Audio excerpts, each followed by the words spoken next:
순간마다 하나님을 의지하고 하나님을 따르기보다는 나의 생각과 나의 방법과 또한 세상이 주는 두려움과 불안 속에서 살았던 우리의 모습을 보게 됩니다. 그동안 하나님께서는 우리를 인도하셨고 그 어떠한 상황 속에서도 우리를 구하시고 어떠한 상황 속에서도 하나님 우리의 길을 인도하셨는데 우리 마음 가운데 하나님을 의지하고 의뢰하기보다는 나의 힘과 능력으로 무언가 이루려 했던, 그래서 우리에게 다가오는 그 두려움과 엄습해오는 그 어둠의 슬픈 마음들 하나님 이 시간 주님 앞에 내려놓사오니 우리를 정결케 하시고 우리를 거룩하게 하시고 오직 하나님 한 분만을 의지하고 의뢰하며 그렇게 역사하셨던 하나님을 믿으며 나아갈 수 있는 참된 믿음의 사람들 될 수 있도록 역사하시고 인도하여 주시옵소서. 오늘 다리에 세운 종을 하나님 축복하시고 하나님 말씀 온전히 선포할 수 있도록 인도하시고 또한 듣는 성도들 그 말씀으로 인하여 새롭게 그 영혼이 새송케 되는 놀라운 역사 있도록 축복하여 주시옵소서. 주님께서 이루실 줄 믿사옵고 예수님의 이름으로 기도합니다. 아멘. 열왕기하 8장 7절에서 15절 말씀 드리겠습니다.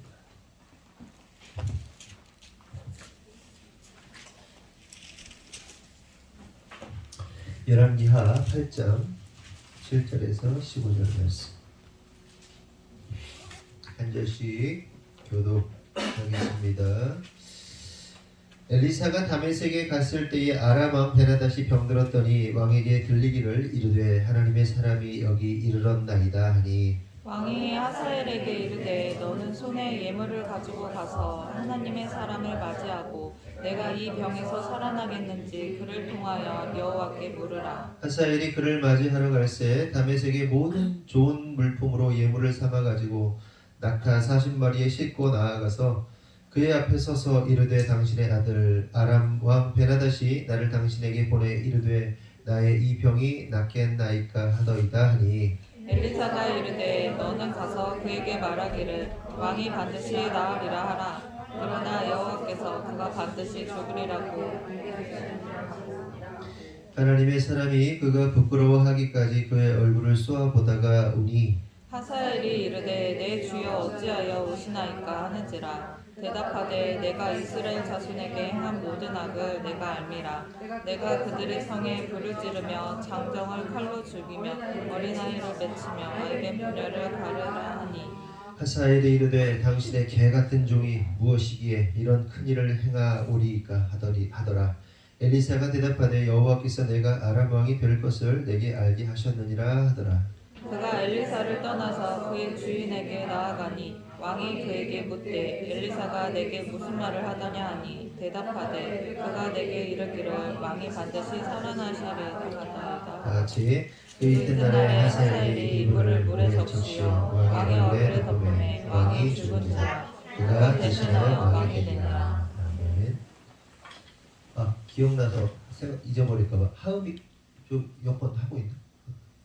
그좀 챙겨주세요. 전화가 계속 와가지고 목사님 전화가 와가지고 오늘은 우는 선지자라는 제목으로 말씀을 나누도록 하겠습니다. 읽은 것처럼 이 아람 왕 베나닷이 병이 들었어요. 그런데 때마침 엘리사가 아람 왕이 살고 있는 다메섹에 방문을 하게 된 겁니다. 그러자 하나님의 사람인 엘리사가 다메섹에 도착했다는 소문이 퍼지게 되고 왕의 충신이죠. 하사엘을 통해서 베나닷 왕에게까지 엘리사의 소식이 전해지게 됩니다. 그러자 병중에 있던 베나닷 왕이 하사엘에서 시키는 거예요. 야, 나 죽게 될지 살게 될지 좀 엘리사한테 좀 물어봐라. 나의 생명이 어떻게 되는지 좀 물어봐라 라고 이제 지시를 내리게 되죠. 그래서 그 엘리사에게 나아가기 위해서 어마어마한 이 보물들, 낙타 40마리에다가 어마어마한 보물들을 실어가지고 엘리사에게 갑니다. 그래서 엘리사를 만난 하사엘이 베나닷 왕의 생사 여부를 묻게 돼요. 그러자 엘리사가 이제 수수께끼 같은 대답을 하게 됩니다. 왕이 반드시 낫게 될 것이다. 그러나 여호와께서 말씀하시기를 그가 반드시 죽을 것이다 라고 하셨다는 이 답을 듣게 됩니다. 그렇다면 성도 여러분, 여기서 좀 궁금한 것은 베나닷 왕이 산다는 거예요, 죽는다는 거예요? 그렇죠?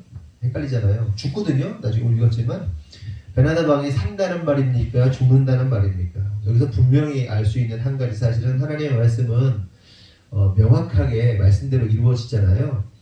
여기서 알 수 있는 사실은 뭐냐면 왕이 병에서 낫습니다. 그리고요 죽어요. 병이 낫고 죽습니다. 심플하죠. 뭐 특별하게 해석할 필요도 없어요. 그러면서 엘리사가 다음과 같은 말을 이어갑니다. 이 부분은 좀 뒤에 설명할게요. 11절에서 13절을 보면 하나님의 사람이 그가 부끄러워하기까지 그의 얼굴을 쏘아보다가 우니 하사엘이 이르되 내 주여 어찌하여 우시나이까 하는지라 대답하되 내가 이스라엘 자손에게 행할 모든 악을 내가 알미라. 내가 그들의 성에 불을 지르며 장정을 칼로 죽이며 어린 아이를 맺히며 아이벤 부녀를 가르리라 하니 하사엘이 이르되 당신의 개 같은 종이 무엇이기에 이런 큰 일을 행하오리까 하더라. 엘리사가 대답하되 여호와께서 내가 아람 왕이 될 것을 내게 알게 하셨느니라 하더라. 엘리사가 하사엘을 쏘아보는 겁니다. 째려본 거예요. 노려본 거예요. 노려보다가 갑자기 옵니다. 그러자 황당하잖아요.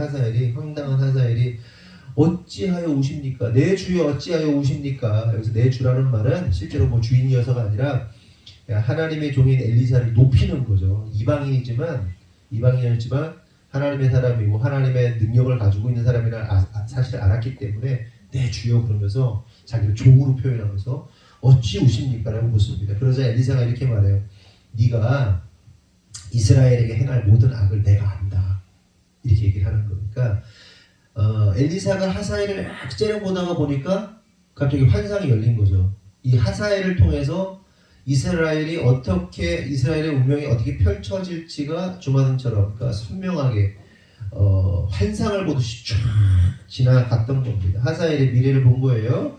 그 하사엘의 미래가 뭡니까? 하사엘을 통해서 하사엘이 이스라엘을 공격하고 성에 불을 지르고 남자들 장정들은 칼로 다 죽이고 어린아이는 땅에 맺히고 애들을 잡아다가 땅에다 집어다 던지는 거예요. 그리고 아이벤 부녀들의 배를 칼로 가르는 얼마나 끔찍한 겁니까? 임신한 여인들을 배를 막 갈라버리는 그런 끔찍한 환상을 보게 된 겁니다.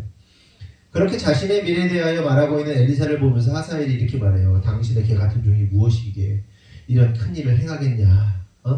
나같이 아무것도 아닌 사람이 무슨 큰 일을 행하겠냐? 라면서 이제 겸손의 표현을 합니다. 그러자 엘리사가 이렇게 말해요.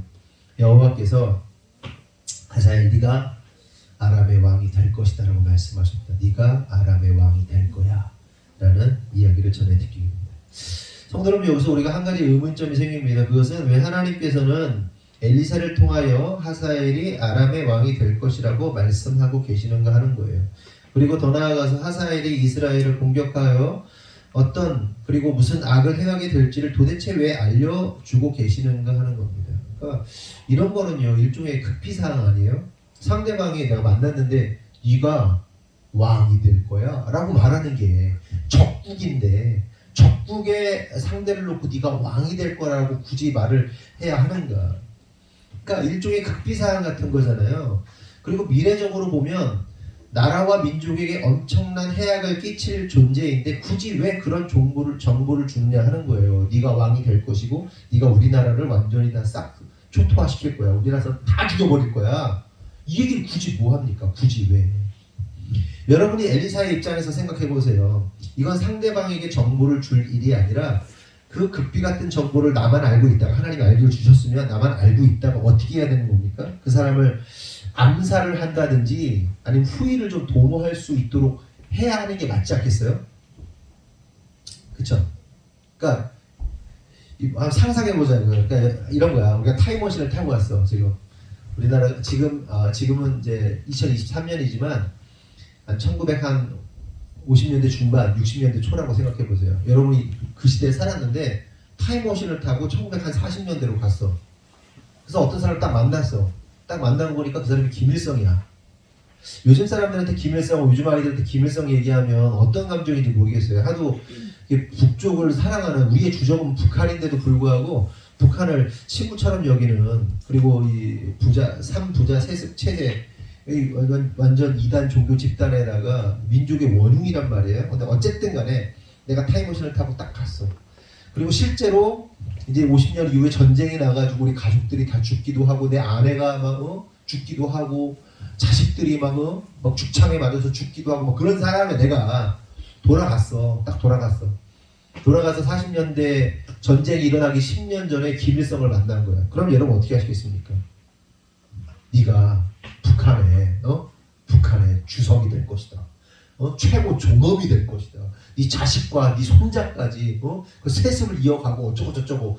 그리고 전쟁을 통해서 네가 이 대한민국을 거의 집어먹어 삼킬 정도의 그런 일을 벌이게 될 것이다라고 내가 얘기를 해야 될까요? 얘기할 필요 없죠. 우리가 어떤 나라를 사랑하는 막 애국심이 있다면, 민족을 사랑하는 애국심이 있다면 어떻게 하는 게 맞아요?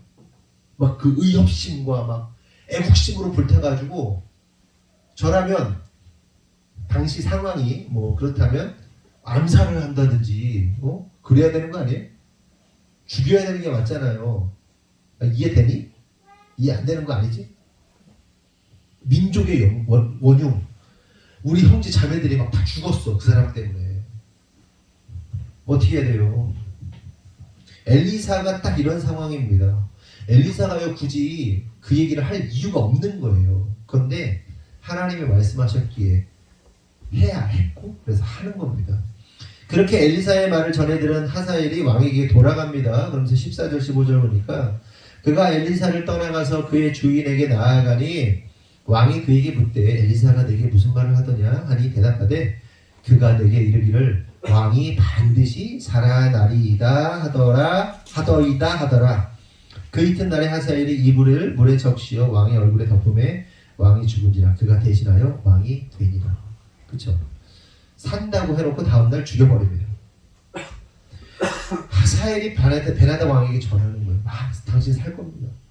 죽을 거라고는 얘기 안 해요. 그러니까 엘리사는 뭐라고 그래요? 죽을 거라고도 얘기를 하잖아요. 근데 하사엘은 전하는 거는 베나다한테 전할 때는 당신 살 겁니다. 이렇게 얘기를 합니다. 그리고 다음날 이불에 물 적셔서 왕의 얼굴을 덮어서 질직사시켜서 죽입니다. 그렇다면 여기서 궁금한 것은 첫째, 왜 하나님은 베나닷이 병이 낫는다 하시고 또 죽는다고 하셨는가 하는 겁니다. 이걸 어떻게 해석해야 하는가? 아까 말씀드린 대로 심플해요. 엘리사의 말이 선포된 순간 베나닷 왕이 병이 나은 겁니다. 저 그렇게 봐요. 하나님이 그럼 병이 안 낫는다고 해놓고서는 안 고쳐주시고서는 병이 나을 거라고 말씀하시는 하나님이 실현하시는 분은 아니시잖아요. 그렇죠? 그 엘리사를 통하여 병이 나을 것이다라고 그 말이 선포된 그 순간 베나닷의 병은 나았을 거라고 생각해요. 나았어요. 왜? 하나님 말씀하셨기에. 아멘이시죠?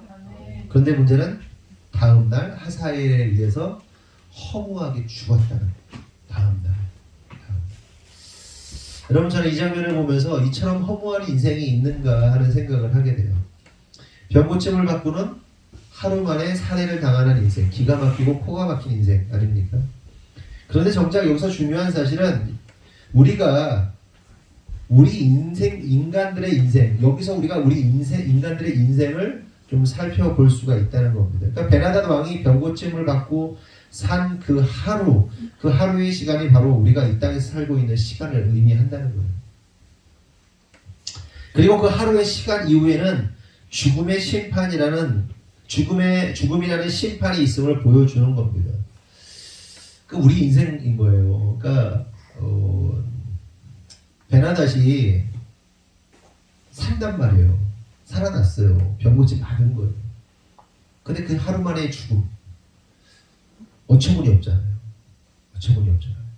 여기서 제가 갑자기 궁금증이 하나 발동하더라고요. 그러면 베나닷이 구원을 받았을까 안 받았을까 갑자기 그런 생각이 드는 거예요. 우리가 성경을 보다 보면 어떤 인물이 있는데 이 인물이 구원을 받았을까? 구원을 받지 못했을까? 막 이런 생각을 하게 되잖아요. 안 그래요? 솔로몬이 구원을 받았을까 안 받았을까? 하나님 앞에 쓰임 받았는데 막 나중에 막 우상숭배 구원 받았을까 못 받았을까? 별의별 다 들잖아요.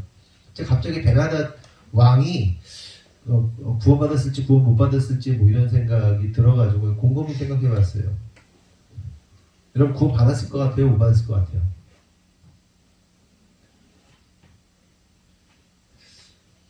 장담할 수 없죠.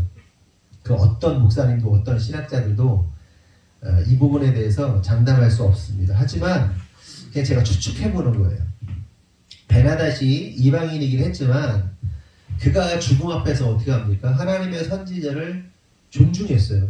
그렇죠? 자신의 생사 여부가 하나님의 손에 달려있다는 사실을 인정했단 말이에요. 그래서 엘리사를 찾아가도록 한 겁니다. 자기가 하나님을 존중하지 않고 하나님을 믿지 않는다면 어떻게 해요? 자기 나라에도 그 뭐 점치는 사람도 많고 막 많아요. 종교인들 어마어마하게 많아요. 그런데 자기가 죽을 병이 걸리게 되자 이 목숨이라는 것은 하나님의 손에 달려있다는 사실을 인정한 거예요. 그래서 낙타 40마리의 어마어마한 보물, 자신이 가지고 있는 엄청난 양의 예물을 들고 갑니다. 보내요. 그리고 그렇게 하나님의 사람에게 자신의 생사 여부를 의탁합니다. 그리고 단 하루였지만 병고침을 받아요. 그렇죠? 하나님의 은혜를 주신 겁니다. 물론 하루 만에 죽지만 구원받고 하루 만에 죽는 것도 나쁘진 않아요. 꼭 하나님의 그 시간 안에서 병고침 받았으면 뭐 20년, 30년, 50년, 100년 더 살아야 되는 거 별로 중요하지 않아요. 그런데 그가 이렇게 그 전체적인 일련의 이 사건들이나 흐름들을 보면 하나님께서 그를 구원하셨을 것이다 라는 생각이 좀 들더라고요. 그러니까 마치 이게 구원받은 강도가 그렇잖아요. 일생을 아주 뭔가 좋지 않은 강도로 살다가 결국 어떻게 합니까? 구원받잖아요. 그런 맥락이라고 보시면 되죠. 이거는 제가 하나의 궁금증으로서 그냥 풀어본 거고요. 그렇다면 여기서 또 한 가지 궁금한 사실은 하사엘이 왕이 되는 일이 도대체 왜 벌어지고 있는가 하는 겁니다. 하사엘이 꼭 왕이 되어야 돼요. 그러니까 이스라엘이 고통당하는 일이 굳이 왜 일어나야 하는가 하는 거예요. 하사엘이 왕이 된다는 것은 하사엘을 통해서 이스라엘이 도륙당하고 사륙당하게 되는 것인데, 그럼 왜 이 하사엘이 왕이 되어야 하는가? 아까 말씀드린 것처럼 엘리사가 사람을 쓰든지 아니면 그 이스라엘의 막 의협심으로 불타는 사람들이 좀 하사엘을 암살을 하든지 그러면 깔끔하잖아요. 그럼 이스라엘이 고통당할 이유가 없잖아요. 왜 그가 왕이 될 수밖에 없었는가 하는 겁니다. 이에 대해서 열왕기상 19장 11절에서 15절은 이렇게 말씀하세요. 열왕기상은 이제 엘리야가 나옵니다. 오늘은 엘리사고요. 엘리야가 등장하는데 엘리야가 등장하는 장소인데 이렇게 기록합니다. 여호와께서 그에게 이르시되 너는 내 길을 돌이켜 광야를 통하여 다메섹에 가서 이르거든 하사엘에게 기름을 부어 아람의 왕이 되게 하고 너는 또 님시의 아들 예후에게 기름을 부어 이스라엘의 왕이 되게 하고 또 아벨 모홀라 사밧의 아들 엘리사에게 기름을 부어 너를 대신하여 선지자가 되게 하라. 하나님께서 엘리야에게 말씀하시는 거예요. 하사엘의 칼을 피하는 자를 예후가 죽일 것이요 예후의 칼을 피하는 자를 엘리사가 죽이리라. 그러나 내가 이스라엘 가운데에 7,000명을 남기리니 다 바알에게 무릎을 꿇지 아니하고 다 바알에게 입맞추지 아니한 자라. 이거 다 아시는 장면이죠. 되게 굉장히 유명한 장면이잖아요. 엘리야가 어떻게 합니까? 바알의 선지자 그리고 아세라 선지자 850명하고 싸웁니다. 싸워가지고 그들을 다 사륙하죠. 이게 850대 1로 싸운 다음에 이세벨의 협박을 받고 이 엘리야가 이제 영적으로 탈진하게 되죠. 그래서 로뎀나무 아래에 있다가 천사의 이 구운 떡, 천사가 주운 구운 떡을 먹고 정신을 차리고 40주야를 달려가서 호렙산에 갑니다. 거기서 하나님 만나는 장면이에요. 그때 하나님께서 말씀하시는 거예요. 방금 읽은 말씀을 말씀하시는 겁니다. 그리고 오늘 본문의 주인공인 하사엘에게 기름을 부어 왕이 되게 하고 예후에게 기름을 부어 이스라엘의 왕이 되게 하고 엘리사에게 기름을 부어 너를 대신하여 선지자가 되게 하라라고 말씀하시는 거예요. 하나님께서 엘리야한테 말씀하시는 거예요. 엘리사 선지자 세워. 그래 베나다 대신해서 하사엘에게 기름을 부어 그가 왕이 되게 할 거야. 이 하사엘 오늘 본문에 등장하는 하사엘이 엘리야 때에 이미 이야기가 등장하고 있는 것을 볼 수 있습니다.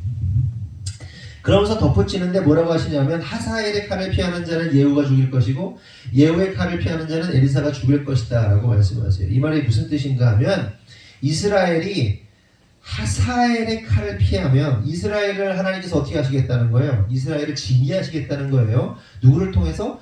하사엘을 통해서 이스라엘을 징계할 거야. 하사엘을 통해서 이스라엘을 심판할 거야 라고 말씀하시는 거고요. 그런데 이스라엘이 만약에 하사엘의 칼을 피했어. 오늘 그러니까 엘리사가 만약에 하사엘을 죽였다. 그럼 하사엘의 칼을 피한 거예요. 이스라엘이. 이해되시죠? 그러니까 하사엘의 칼을 피하면 어떻게 하겠다? 예후를 통해서 할 거야.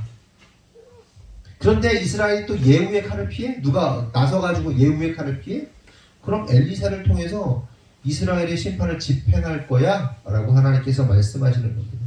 결국 하나님께서 하시고자 하는 말씀은 뭐냐면 우상 숭배하면서 하나님을 떠난 이스라엘의 심판을 기어이 기필코 집행하시겠다는 것을 의미하는 겁니다.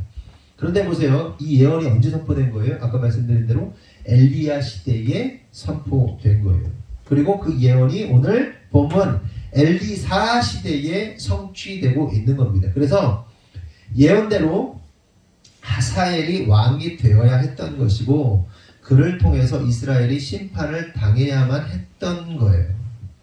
여기서 우리가 깨달을 사실은 하나님의 뜻과 하나님의 말씀은 한치의 빈틈도 없이 그대로 이루어지고 성취되고 완성이 된다는 겁니다. 그래서 엘리사가 하나님의 뜻에 따라 하사엘에게 왕이 될 것이라고 말한 것이고 그렇게 하사엘을 암살하지 않고 하나님의 뜻에 하사엘을 보내주었던 거예요. 이해가 되시죠?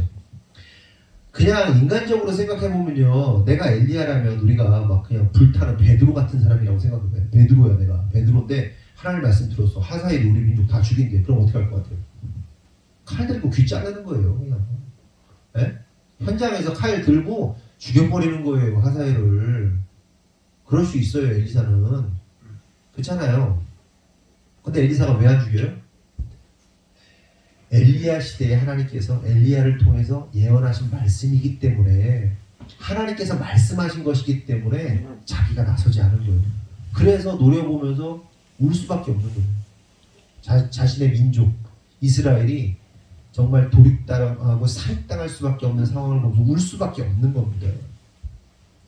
성도님 여기서 우리가 깨달아야 할 사실이 있습니다. 첫째는 우리가 하나님의 뜻을 따르지 않고 사사로이 어리석은 우리의 생각으로 판단함으로써 경거망동하지 말아야 된다는 거예요.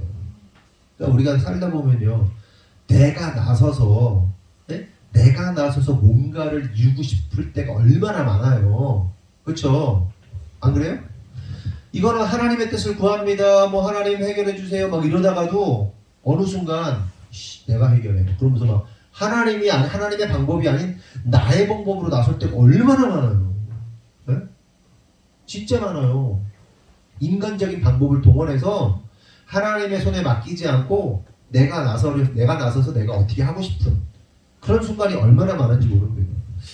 교회 건축하는데 자꾸 안 돼요. 그래서 오늘 지상권 사용이 이제 3주 만에 나왔습니다. 오늘 나왔어요. 근데 그 사이에 이제 광주은행에서 지상권을 가지고 있단 말이에요. 이 윗부분을 세울 수 있고 바꾸고 이런 거에 허가에 대한 부분을 광주은행이 이제 허락을 해야 돼요. 그리고 컨테이너도 그렇고 이 옆에 건물도 그렇게 허락을 해야 되는데 어쨌든 이게 지지부진한 거죠. 2주가 지났는데 그제서야 나한테 서류가 하나 필요하다고 그래가지고 그거를 또 해가지고 또 일주일이 지나고 이제 전화를 해도 이렇게 안 되고 계속 안 되는 거예요. 그 사이에 또 건축사는 여러 가지 계속 사고를 치시고 우리 주일에 여기 의자 다 빼야 됩니다. 이거 다 끼고 어쨌든 그러는 사이에 얼마나 그러니까 이게 제가 화가 잘 안 나는 사람이라고 했잖아요. 화가 얼마나 나든지 그냥 이 화나 있는 상태로 또 애들 가르치고 있다가 이 도라이 아이들이 요즘에 많이 나와가지고 미쳐 날뛰어가지고 그냥 오늘도 큰 소리들이 나오고 스트레스가 차 있으니까 그런 상황 속에서 온갖 인간적인 방법을 동원하고 싶고 그럴 때가 얼마나 많은지 모릅니다. 근데 어제 이상희 목사님한테 전화가 왔어요. 겸사겸사 여건도 해야 돼. 그러면서 그리고 교회는 어때? 이러면서 이것저것 하는데 결론은 뭐예요? 이 목사 너 그냥 하나님께 맡기고 가만히 있어. 너 병나. 나 병나 너 알잖아. 병나 그러지 마. 그냥 스트레스 받으면 아내하고 커피 마시러 가. 열받잖아? 그러면 밥 먹으러 가. 그냥 하나님께 맡겨. 가만히 있어 그냥. 이러는데 실제로 막 암을 투병하고 있는 사람이 그 얘기를 하니까 그치. 그래서 제가 그랬어요. 아 그치. 병 걸린 사람이 그렇게 얘기하는데 말 들어야지. 그랬는데도 뭐 이게 순간순간 건축사한테 전화가 오고 막 폭발하는 거예요. 그래서 막 이 방법 저 방법 막 동원하고 싶고. 근데 저는 그냥 어쨌든 참고 기다리고 있었거든요. 근데 이제 어제 그러면서 이제 이게 허가가 잘 안 난다 그냥 이렇게 얘기했더니 알았어. 그러더니 오늘 자기가 이제 그 전화를 해가지고 제가 해달라고 한 거 아니에요. 목사님이 전화를 해가지고 광주은행 지점장 한 분한테 전화를 해가지고 해결해가지고 오늘 바로 됐어요. 해가지고 그랬는데 뭐 이런 문제뿐만 아니라 우리가 인생에 있어서 가정의 문제, 사업의 문제, 직장의 문제 여러 가지 문제들 앞에서 우리가 우리의 힘으로 하나님의 뜻을 구하지 않고 우리의 힘으로 뭔가 막 해내려고 할 때가 얼마나 많냐는 거예요. 오늘 엘리사가 그냥 나라와 민족을 사랑하는 마음으로 이게 불탔으면요 어땠어요? 하사엘 죽여버리면 되는 거예요. 네? 그 사람 하사엘한테 전하지 않고 이스라엘 와가지고 이스라엘 왕이시요. 지금 이 사람이 이렇게 됩니다. 이게 죽여버려야 됩니다. 이렇게 암살적으로 보내든지. 이 그럼 어떻게 하는 거야? 하나님의 일을 방해하는 거예요. 방해하는 거예요. 근데 우리가 하나님의 일을 뭐 방해한다고 성취가 안 되는 거 아니거든요. 아까도 봤지만 누가 하사엘의 칼을 피해? 그런데 예후를 통해서 죽일 거 이스라엘 혼낼 거야. 예후 안 되면 나 엘리사를 통해서 넌 죽여. 너 반드시 내가 너 해결해. 하나님께서는요 반드시 이를 성취하신단 말이에요. 근데 우리가 막 우리의 의협심에 불타가지고 막 하나님의 일을 이게 하나님의 일을 돕는 건지 방해하는 건지도 모르고 경거망동해가지고 이 난리를 칠 때가 얼마나 많은지 모릅니다. 여러분 이제 또 건축 시작되면 동네에서 또 뭐라고 할지 몰라요. 근데 그동안 우리를 많이 겪어서 뭐라고 할 사람은 별로 없을 텐데 제가 미리 말씀드리는 거는 누가 뭐라고 하면요 싸우지 마세요 여러분들이. 네? 목사님 사모님을 대신해서 싸우지 마. 경고망동하지 마. 그냥 하나님께 맡겨야 돼요. 하나님 맡기면 하나님이 알아서 하세요. 나서지 말아야 된다. 경고망동하지 말아야 된다. 둘째로 우리가 깨달을 사실은 아까 말씀드린 대로 하나님의 언약과 말씀은 영원토록 변치 않는다. 한치의 오차도 없이 성취된다. 여러분 우리 하나님은 어떤 하나님이십니까? 창조의 하나님이시죠. 믿으십니까? 그 오후에 세미나 하잖아요. 창조의 하나님을 믿는 것으로부터 신앙이 시작된다. 창조의 하나님을 믿지 못하면 그 어떠한 신앙도 거짓이다. 세워질 수 없다. 그럼 창조의 하나님을 믿으면 그 알파의 하나님을 믿는 거잖아요. 그 알파의 하나님을 믿는다는 것은 또 뭐를 전제하는 겁니까? 오메가의 하나님을 전제하는 거예요. 창조의 하나님과 그 창조의 섭리를 심판하시고 종결하시는 하나님도 믿어야 되는 거예요. 아멘이시죠? 우리가 살아가고 있는 시대가 계속 진짜 어떠한 시대보다 빠르게 급변하고 있습니다. 뭐 가장 요즘에 핫한 이슈가 뭐예요? 챗 GPT. 야 진짜 다 끝났어. 다 끝났어. 검색의 시대는 끝났다. 챗 GPT의 시대. 뭐 이러고 챗 GPT한테 막 이제 챗 GPT에서 가장 중요한 포인트는 뭐냐면 내가 챗 GPT에게 무슨 얘기인지 아세요? 챗 GPT? 모르시는 분? 모르시는 분도 있을 수 있어요. 이런 겁니다. 예전에는 뭐 예를 들어서 이렇게 설교로 설명할게요. 설교.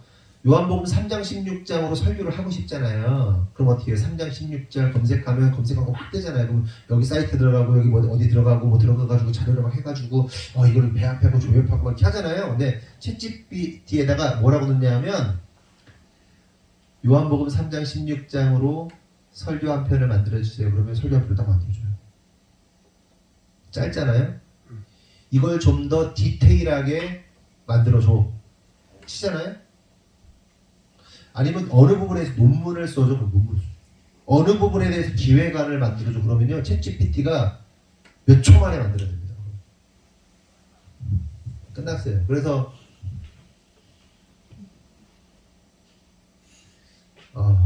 그냥 해가 뭐 그런 거예요. 검색해보죠. 저 자세한 거를. 근데 챗GPT를 쓰는 데 있어서 가장 중요한 게 뭐냐면 그를 챗GPT에게 질문을 할 수 있는 능력이 있어야 돼요. 이게 부족하면 질문을 못 해요. 그래서 엉뚱한 게 나와. 수준이 떨어지는 거예요. 근데 지금 이게 이 발전 속도가 어마어마하다는데. 그러니까 세상이 급변하고 있고 요즘에는 영상도 그냥 안 만들잖아요. 유튜브 우리가 안 찍잖아요. 그냥 뭐 챗GPT처럼 무슨 영상 만들어줘 그럼 영상을 다 만들어줘요. 그냥 자동으로. 영상도 스토리보드 만들어줘, 유튜브 스토리 만들면 뭐 어떤 거에 만들어줘, 그럼 막 아니면 뭐 어떤 컨텐츠 하나 만들어줘, 챗GPT 잘 만들어줘. 그걸 가지고 영상 또 무슨 프로그램들이 있더라고요. 돌리면 영상 거기에 맞는 영상 넣어줘. 여러분 쇼츠 같은 거 보면 뭐 외국인들이 막 이런 장면들 나오잖아요. 그냥 어떤 글에 어떤 영상들이 막 등장하잖아요. 그게 그 프로그램 돌린 거예요. 자기가 만든 프로그램 영상을 만들어 뺀 게 아니고요. 이러한 뭐 싸우는 장면, 남녀가 싸우는 장면 뭐 이렇게 나오면요 그냥 자동으로 이렇게 입혀져요 영상이. 그래서 요즘은 영상을 그렇게 만들더라고요. 안 만들어요 개인이. 그냥 프로그램 돌리는 겁니다 다. 그걸 막 무한대로 생산해내요. 거기서 터지는 거예요. 막 지금 유튜브가 현실이 그렇더라고요. 그것뿐만 아니라 음악 만들어주는 거. 요즘에도 제가 우리 민정 집사한테도 좀 알려주고 이렇게 뭐 하나 얘기해주고 있는데 음악 요즘 안 만들어도 돼요. 음악을 안 사도 돼요. 있어요 그냥 뭐 락 아니면 뭐 무슨 신선한 음악 아니면 뭐 무슨 뭐 아침에 듣는 음악 이거 장르 선택하고요. 박자 선택하고요, 리듬 선택하고요, 뭐 이렇게 해가지고 무슨 분위기, 암울한 분위기, 뭐 급반전 몇 개 넣잖아요. 그 음악을 만들어줘요. 몇 분짜리 만들어줘, 그럼 만들어줘요 그냥 음악이. 세상이 그런 시대예요. 그러니까 앞으로 제가 무슨 얘기를 하려고 그러냐? 우리가 살아가고 있는 시대가요, 인류의 그 어떠한 역사 속에서보다도 너무나 빠르게 엄청난 속도로 돌아가고 있다는 거예요. 너무너무 빠르게 돌아가고 있다는 거예요. 이거는 뭐 10년 전에도 그랬겠죠. 그 당시에는 가장 빠르게 돌아가고 있었겠죠. 근데 지금은 지금의 1년, 지금의 한 달은 과거 막 몇백 년의 속도보다도 더 빠르게 지나가고 있다고 보는 거죠. 엄청난 속도로 돌아가고 있습니다. 그리고 성경에서 말하는 이 종말의 시즌이 진짜 너무 가까워요. 모든 민족으로 복음이 증거되면 예수님이 오시는 거거든요. 모든 민족, 부족, 족속. 근데 여러분, 모든 그 미전도 종족은요, 이제 끝났다고 보더라고요. 제가 청년회 때만 해도 몇 부족 안 남았다. 불과 2020년 되면 이렇게 다 끝난다. 근데 2020년 지나니까 실제로 끝났다고 하더라고요. 어떻게 없어지냐? 저 미전도 종족, 어디 산골에 있는 종족들이요, 둘 중에 하나예요. 하나는 없어지거나, 그쵸? 그냥 사라지는 거예요, 종족이. 아니면 도시로 이동하는 거예요. 도시로 이동하면서 복음을 다 듣는 겁니다. 복음이 확장되는 거예요. 그래서 우리가 살고 있는 시대는 정말 명백하게 마지막 시대입니다. 명백하게. 근데 이거는 이제 우리 이노열 집사님하고 윤영 집사님이 매주 얘기하는 거예요. 여러분들한테 이제 들으면 저도 좀 부담스럽긴 하더라고요. 부담스럽긴 한데 이 얘기를 하는 거예요. 마지막 시대를 살고 있다는 거예요. 창조의 하나님, 알파의 하나님이 결국 오메가의 하나님, 성경의 모든 것들이 예언대로 성취될 것이라는, 확실하게 성취될 거라는 겁니다. 이 사실을 믿어야 된다는 거예요. 아멘이십니까? 그리고 심판의 역사 이후에 어떻게 되는 거예요? 영원한 새하늘과 새 땅, 영원한 시간이 열리게 되는 거예요. 그럼 우리가 종말, 심판을 앞에 두고 있는 우리가 어떻게 살아야 돼요?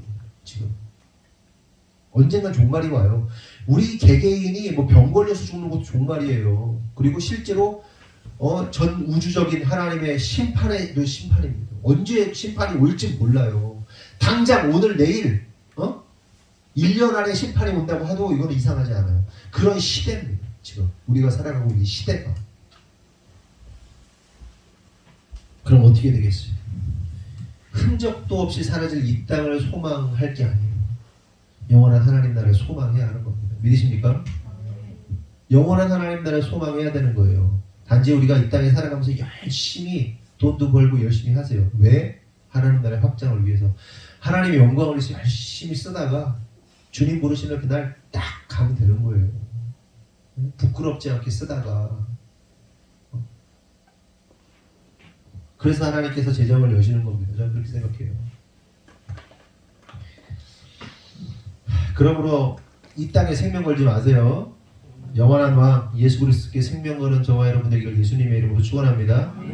다시 본문 11절 보면 하나님의 사람이 그가 부끄러워하기까지 그의 얼굴을 쏘아보다가 오니 엘리사가 하사엘보다가 웁니다. 째려보다가 웁니다.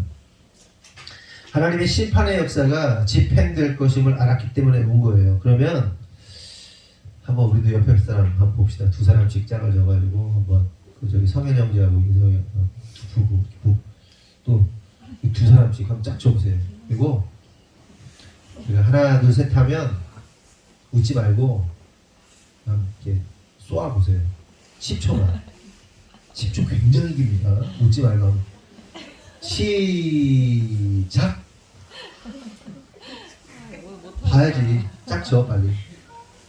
피하지 말고 다시 다시 쏘아보려니까 눈 딱 봐가지고. 네? 여기 유엘이하고 빨리 사모님하고 해요 빨리. 그래요? 둘이 한 거예요? 준비. 야 유엘이는 누구랑 할 거야? 빨리 앞뒤로 하고 준비 웃지 말고 시작.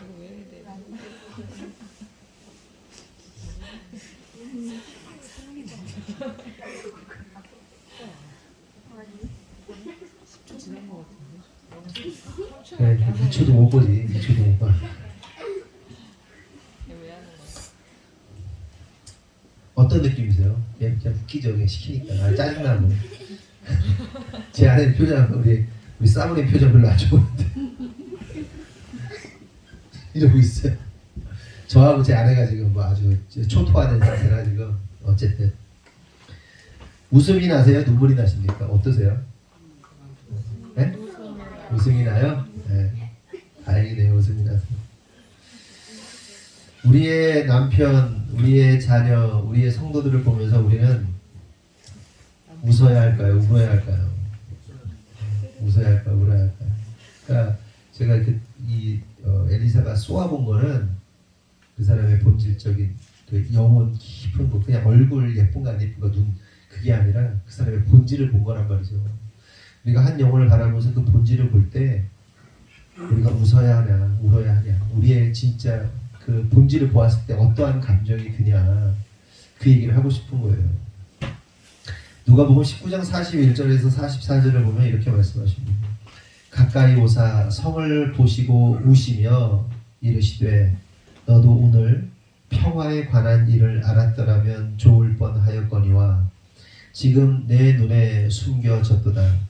날이 이를지라 내 원수들이 토둔을 쌓고 너를 둘러 사면으로 가두고 또 너와 및 그 가운데 있는 내 자식들을 땅에 메어 치며 돌 하나도 돌 위에 남기지 아니하리니 이는 내가 보살핌 받는 날을 알지 못함을 인함이니라 하시니라.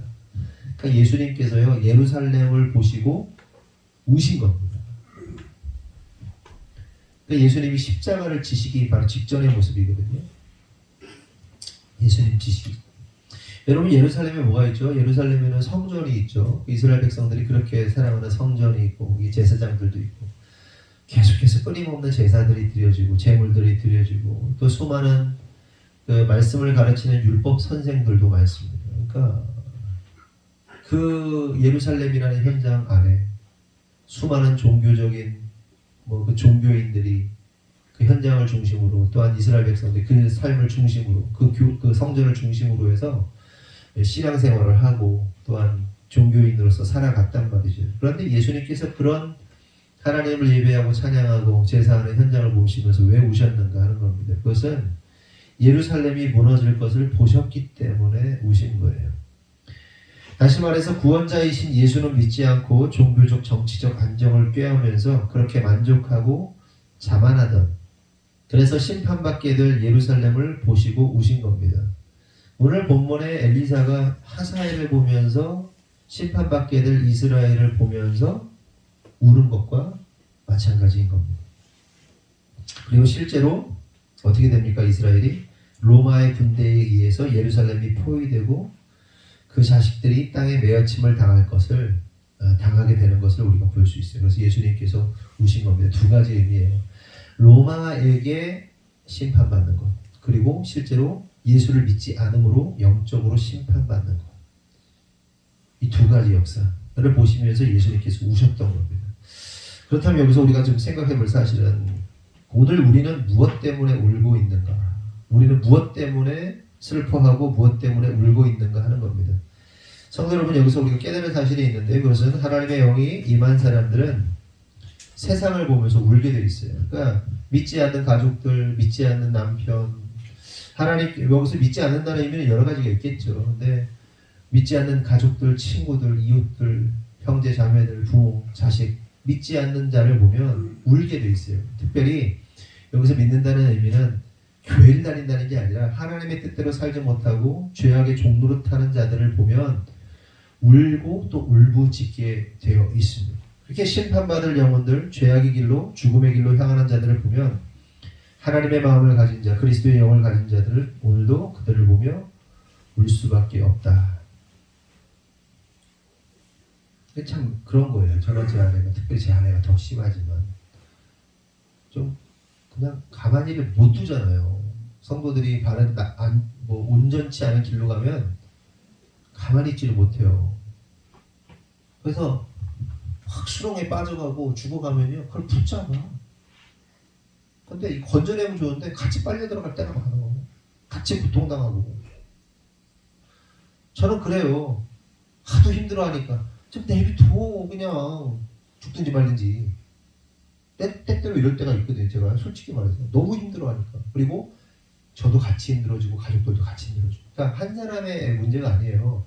성도 하나가 그런 어려움을 당하면요, 저는 남자라, 그리고 또 약간 뭐랄까 이성적이잖아요. 굉장히 차갑잖아요. 부들부들 제 아내가 잡는단 말이에요. 막 쭉 빨리 들어가요. 별일 다 돼. 봉변 당하고 별일 다 당해요. 그럼 제가 그걸 가만히 두고 있나요? 같이 잡잖아요. 같이 잡고. 그러면 저만 잡나요? 자식들 다 같이 다 빨리 들어가는 거예요. 그냥 막 엉망진창 회오리 칭칭 막 그냥 힘들어. 너무 고통스러워. 근데 하나님의 마음을 받아서 그럴 수밖에 없어요. 하나님 마음이 없으면 그냥 말할 수 있지. 적당히 그럴 수 있지. 그래서 우는 거예요. 그래서 안타까워서 그렇게 슬퍼하면서 우는 거예요. 붙잡는 거예요.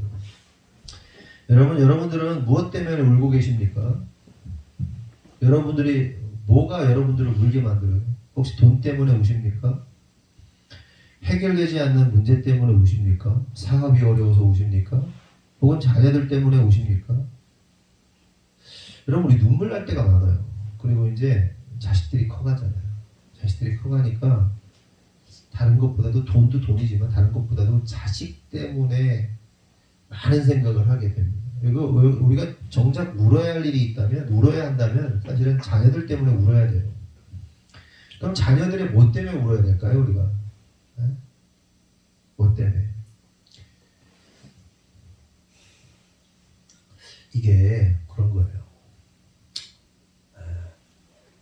목회자는 목회자일 수밖에 없다. 성도는 성도일 수밖에 없다. 이런 생각을 하게 되는 게, 성도들은 목회자의 마음을 잘 몰라요.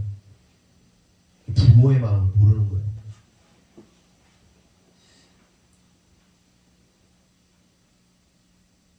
네, 아니 더 안 할게요. 더 이상. 근데 우리가 자녀 때문에 울어야 되는데 자녀의 뭐 때문에 울어야 하는가? 예수님께서도 당신의 자녀들을 위해서 울고 계셨단 말이죠. 그러면 자녀의 성적이 안 나오면 울어야 될까요? 만약 뭐 좋은 대학 못 가면 울어야 될까요? 자녀가 성공하지 못하고 사람들 보기에 변변치 못하면 울어야 될까요? 뭐 직장을 못 구하고 백수처럼 지내고 결혼도 못하고 있으면 울어야 될까요? 물론 그런 일들이 눈물 나는 일이긴 하죠. 하지만 정작 우리가 자녀들 때문에 울어야 하는 순간이 있다면 그것은 자녀들이 예수님을 깊이 알지 못하면 울어야 돼요. 그러니까 교회 다니는 거 말고 예수님을 인격적으로 만나야 되는데 인격적으로 못 만남을 우리가 보게 되면 그때 울어요. 제 아내가 종종 저하고 하는 얘기가, 우리 애들이 예수님을 안 믿는다면 그것처럼 슬픈 일은 없을 것 같다고요. 예수님 뜻대로 안 살고 신앙이 좋지 않고 그냥 그렇게 사는 자식들이 된다면 그것만큼 슬픈 일이 없을 것 같다고 얘기를 해요.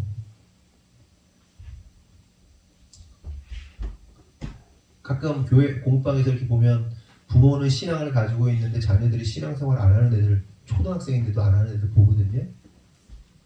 저 어느 날은 선우라는 애 보면서 선우가 지난달에 필리핀 단기 선교 갔다 왔습니다. 그냥 교회 안 다녀요. 걔 엄마는 그 엄마는 어디 섬 출신인데 거기서 신앙생활을 옛날에 열심히 했나 봐요. 지금은 모르겠어요. 부모님, 그러니까 섬에 사는 부모님 교회에 단기 선교팀을 가는데 예수도 안 믿는 손자와 그 남편 있잖아요. 그 저기 사위를 해가지고 필리핀 보낸 거예요. 예수도 안 믿는데 어떻게든 예수 좀 만나라고 보낸 거겠죠. 그래서 제가 선우를 보면서 우리 선우가 예수님 믿어야 되는데 저도 모르게 그냥 그 수업 중간에 그 얘기가 나오더라고요. 안타깝더라고요. 신앙생활을 하는데 자녀들이 예수를 안 믿어? 예수님을 못 만나? 그것처럼 끔찍한 게 없어요. 끔찍한. 애들이 뭐 좋은 학교를 가고 뭐 잘 나가고 뭐 사랑받고 다 필요 없어요. 예수 안 믿으면 끝장이에요. 끝장. 진짜 그것만큼 슬픈 게 없는 거예요.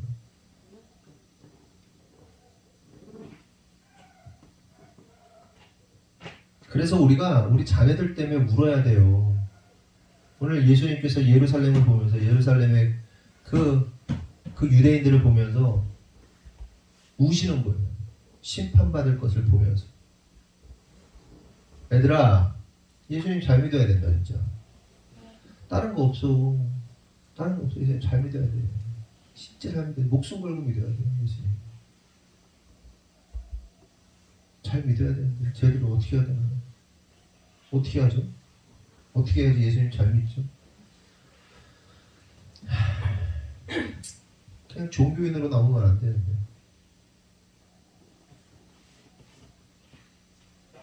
누가복음 6장 20절에서 26절을 한번 다 같이 한번 찾아볼까요? 누가복음 6장 20절에서 26절.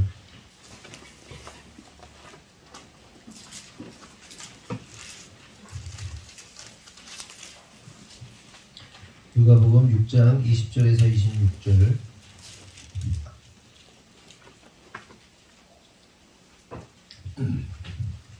한 절씩 교독하겠습니다. 예수께서 눈을 들어 제자들을 보시고 이르시되 너희 가난한 자는 복이 있나니 하나님의 나라가 너희 것이미요. 지금 줄인 자는 복이 있나니 너희가 배부름을 얻을 것이며 지금 우는 자는 복이 있나니 너희가 웃을 것이며 인자로 말미암아 사람들이 너희를 미워하며 멀리하고 욕하고 너희 이름을 악하다 하여 버릴 때에는 너희에게 복이 있도다.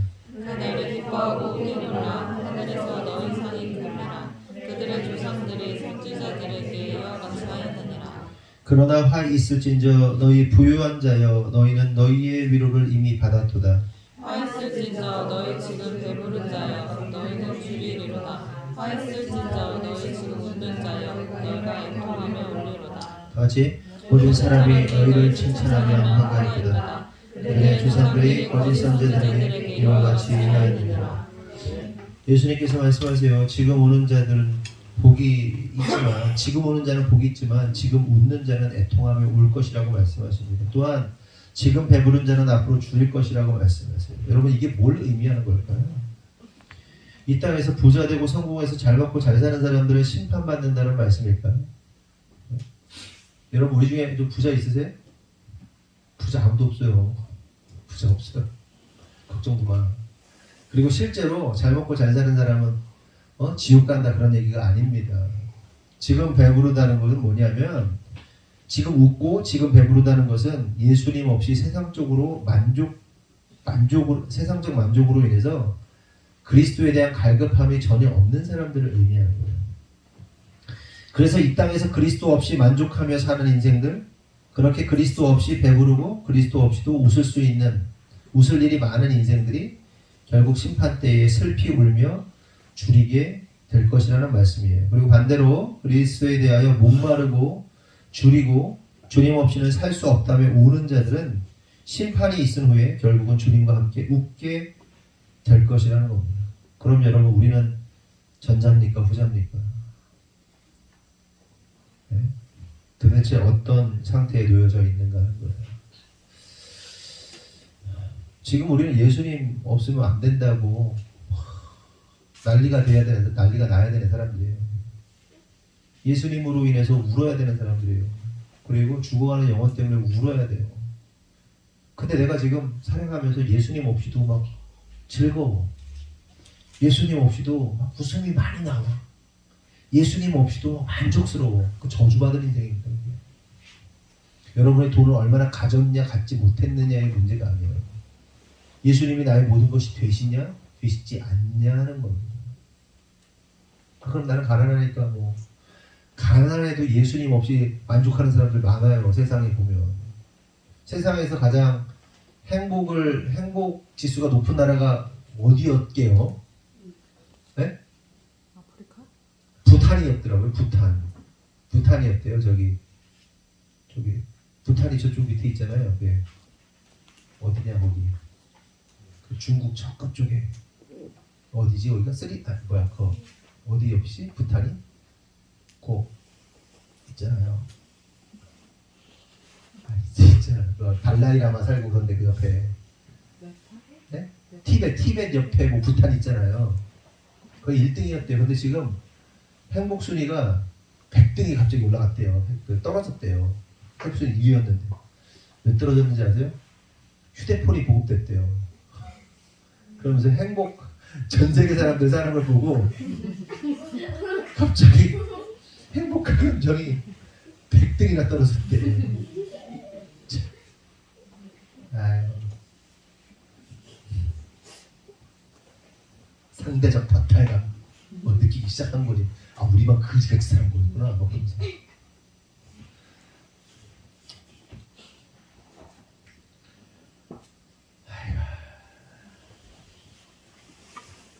여러분 예수님 없으면 안 돼요. 탄 한순간도 예수님 없이 만족스러우면 안 돼요. 네? 여러분 뭐 행복한 일 많으세요?